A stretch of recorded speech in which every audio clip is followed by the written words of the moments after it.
안녕하세요. 저는 처음에 재테크를 시작하려고 했을 때 사실 주식 먼저 알아봤거든요. 근데 3점만 봐도 그때 가격이 좀 부담스럽더라고요. 이게 고점이 아닌가 싶은 느낌? 타이밍이 애매한 거예요. 그래서 다른 걸 찾아보다가 메타트레이더 MT5를 알게 됐고 지금 천천히 배워보고 있습니다. 근데 친구들이랑 얘기하다가 선물? 현물 뭐 그러던데 문득 내가 거래하는 상품이 뭔지 모르겠어서 확인해 봐야겠다는 생각이 들더라고요. 내가 거래하는 상품의 특성 정도는 알고 있어야 하지 않겠어요? 그래서 오늘은 이 두 개 차이를 완전히 정리를 하고 솔직히 저는 왜 선물 쪽이 더 맞겠다는 생각을 하게 됐는지까지 얘기를 해보겠습니다. 일단 현물부터 말씀드릴게요. 현물, 영어로는 스팟이라고 하는데요. 말 그대로 실제 존재하는 걸 사고 파는 거래예요. 가장 쉬운 예시가 뭐냐면 환전소예요. 미국 여행 가기 전에 환전소 가서 한국 돈 내고 달러 받아오잖아요. 그게 현물 거래예요. 실제 돈이 손에 들어오죠. 금 거래소도 마찬가지예요. 현금을 내고 금덩어리 받아오는 거. 그게 현물이에요. 주식도 현물이에요. 내가 삼성전자 주식을 사면 삼성 주주가 되는 거잖아요. 마감일이 따로 없고 오래 들고 있어도 돼요. 이게 현물 거래의 핵심이에요. 만기일이 없다는 것. 그리고 현물은 대체로 레버리지를 안 써요. 내가 100만 원으로 100만 원어치만 사는 거예요. 그러다 보니까 변동성이 상대적으로 낮고 안전하다는 평가를 받게 됩니다. 그러면 선물은 뭐냐? 선물, 영어로는 퓨처스예요. 사전 그대로 해석을 하면 미래의 계약을 지금 미리 약정하는 것이에요. 여기서 중요한 게 선물 거래는 실제 물건을 사고 파는 게 아니에요. 예를 들어 볼게요. MT5에서 원유, 크루드 오일을 매수했다고 해봐요. 그렇다고 해서 어느 날 우리 집 앞에 오일 드럼통이 배달 오는 게 아니에요. 실제 기름을 사는 게 아니라 원유 가격의 움직임에 베팅하는 거예요. 앞으로 원유 가격이 오를 것 같다, 내릴 것 같다에 포지션을 잡는 거고 그 차익이 수익이나 손실로 잡히는 구조예요. 그래서 나스닥 선물을 거래해도 애플이나 테슬라 주식이 내 계좌로 들어오는 게 아니고 항생 선물을 거래해도 홍콩 주식을 직접 보유하는 게 아니에요. 가격의 움직임 그 자체를 거래하는 거예요. 이게 선물 거래를 처음 접할 때 가장 헷갈리는 부분인데 이것만 잡으면 나머지가 훨씬 쉬워집니다. 그리고 아까 말했듯이 선물에는 원래 반드시 만기일이 있어요. 만기일이 뭐냐면 이 계약이 끝나는 날이에요. 예를 들어 국내 증권사에서 미니 나스닥을 선물을 거래를 하면 3월 만기, 6월 만기 이런 식으로 계약 기간이 정해져 있어요. 그날이 되면 포지션이 자동으로 정리가 되고 다음 계약으로 넘어가면서 롤오버 비용이 발생을 해요. 근데 제가 MT5로 거래하고 있는 나스닥은 좀 달라요. 여기서 거래하는 나스닥은 CFD, 차액 결제 방식이에요. 차액 결제라는 게 뭐냐면 실제 지수를 사고 파는 게 아니라 가격의 변동의 차익만 정산하는 구조예요. 그래서 만기일이 없어요.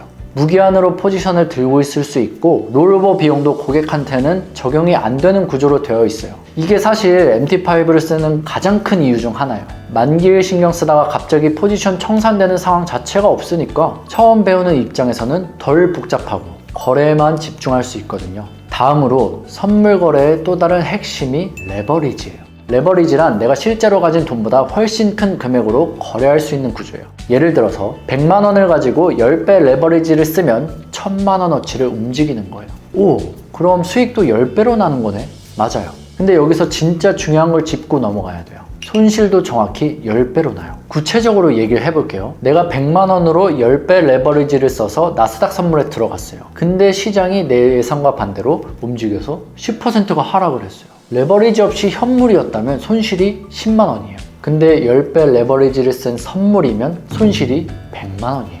원금이 통째로 날아가는 거예요. 더 무서운 건 이게 주식처럼 내 돈만 잃고 끝이 아닐 수도 있다는 거예요. 증거금이라고 해서 일종의 담보금을 맡기고 거래하는 건데 시장이 너무 빠르게 움직이면 증거금이 바닥나는 속도로 그만큼 빠르거든요. 그래서 손절 라인을 미리 설정해두지 않으면 순식간에 큰 손실이 날 수 있어요. 저번 편에서 손절의 중요성을 강조했던 게 바로 이 때문인데요. 레버리지를 쓴 거래에서 손절은 선택이 아니라 필수입니다. 물론 반대로 수익도 그만큼 크게 나는 거라서 소액으로도 의미 있는 수익을 낼 수 있다는 게 선물의 매력이기도 합니다. 근데 그 매력을 제대로 활용하려면 위험성을 먼저 이해하고 들어가야 한다는 거. 이게 제가 공부하면서 제일 많이 느낀 부분이에요. 그리고 선물 거래에는 현물이랑 결정적으로 다른 게 하나 있어요. 바로 양방향 매매가 된다는 거예요. 주식을 생각해보면 삼성전자 주식을 샀어요. 그럼 주가가 올라야 수익이 나요. 내리면 손실이고요. 올라가길 기다리는 것밖에 할 수 없는 구조예요. 근데 선물은 달라요. 시장이 오를 것 같으면 매수, 흔히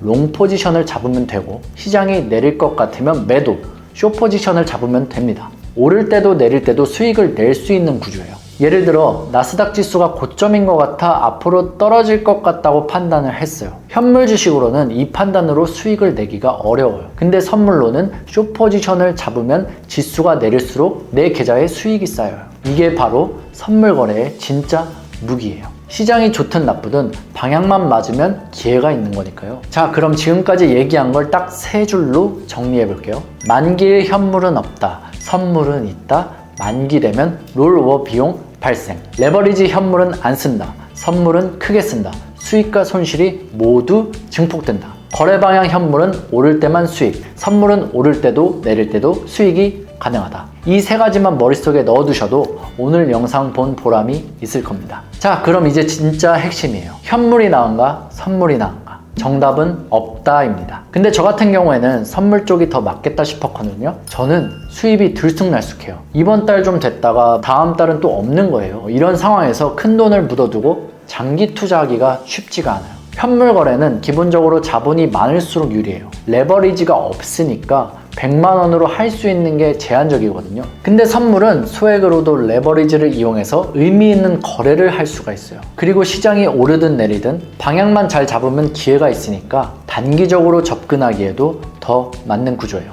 물론 위험하다는 거 알아요. 근데 위험한 만큼 제대로 배우고 싶어서 이 채널을 시작한 거거든요. 투자 권유가 아니라 저처럼 소액으로도 공부해보고 싶은 분들이랑 같이 배워가는 거예요. 오늘은 현물이랑 선물의 차이, 그리고 저는 왜 선물 쪽으로 방향을 잡게 됐는지 이야기해봤습니다. 도움이 됐다면 구독이랑 좋아요 한 번씩 눌러주시고요. 궁금한 거 있으면 댓글로 남겨주세요. 저도 아는 선에서 최대한 답해드리겠습니다. 같이 배워봐요, 우리.